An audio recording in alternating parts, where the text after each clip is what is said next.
அரசின் நலத்திட்டங்களுக்கு ஆதார் எண்ணை கட்டாயமாக்க கூடாது என்று உச்சநீதிமன்றம் அறிவுறுத்தியுள்ளது. இது தொடர்பாக எமது டெல்லி செய்தியாளர் அரவிந்த் தரும் தகவல்களை கேட்கலாம்.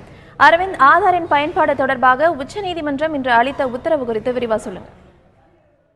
ஆதார் வழக்கை விசாரித்த உச்சநீதிமன்றம் வந்தது ரைட் டு பிரைவசி எனப்படும் தனிமனித ரகசியங்கள் அடிப்படை உரிமை ஆகுமா என்ற கேள்வியை 7 நீதிபதிகள் கொண்ட உச்சநீதிமன்ற அரசியல் சாசன அமர்வுக்கு மாற்றி இருந்தது.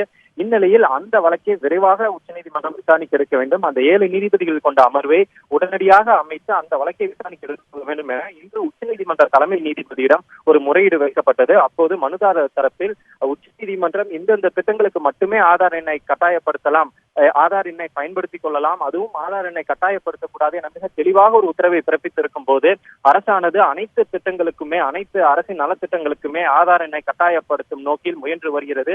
இது உச்சநீதிமன்ற உத்தரவுக்கு எதிரானது என கூறி ஒரு கோரிக்கை முன்வைக்கப்பட்டது.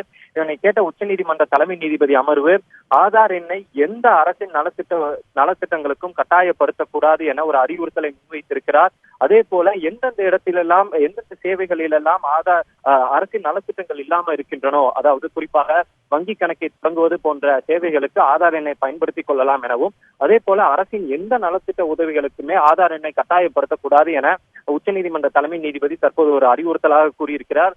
அதே போல அந்த ரைட் டு பிரைவசி ஒரு ஃபண்டமெண்டல் ரைட்டா, அதாவது தனிமனித ரகசியம் என்பது ஒருவரின் அடிப்படை உரிமையை பாதிக்குமா என்ற கேள்வியை தீர்மானிக்கும் வகையில் விரைவில் ஒரு 7 நீதிபதிகள் கொண்ட அரசியல் சாசன அமர்வு அமைக்கப்படும் எனவும், ஆனால் அது எப்போது அமைக்கப்படும் என்பது தொடர்பான தற்போது எந்த தகவலும் இல்லை எனவும், விரைவில் அந்த அரசியல் சாசன அமர்வானது அமைக்கப்பட்டு அதில் இந்த விவகாரம் ஆதார் தொடர்பான இந்த கேள்வியை அந்த 7 நீதிபதிகள் கொண்ட அமர்வு முடிவெடுப்பார்கள் எனவும், அதுவரை எந்த ஒரு அரசின் நலத்திட்ட உதவிகளுக்குமே ஆதார் எண்ணை கட்டாயப்படுத்தக்கூடாது என தற்போது உச்சநீதிமன்ற தலைமை நீதிபதி ஒரு அறிவுறுத்தலாக வழங்கியிருக்கிறார்.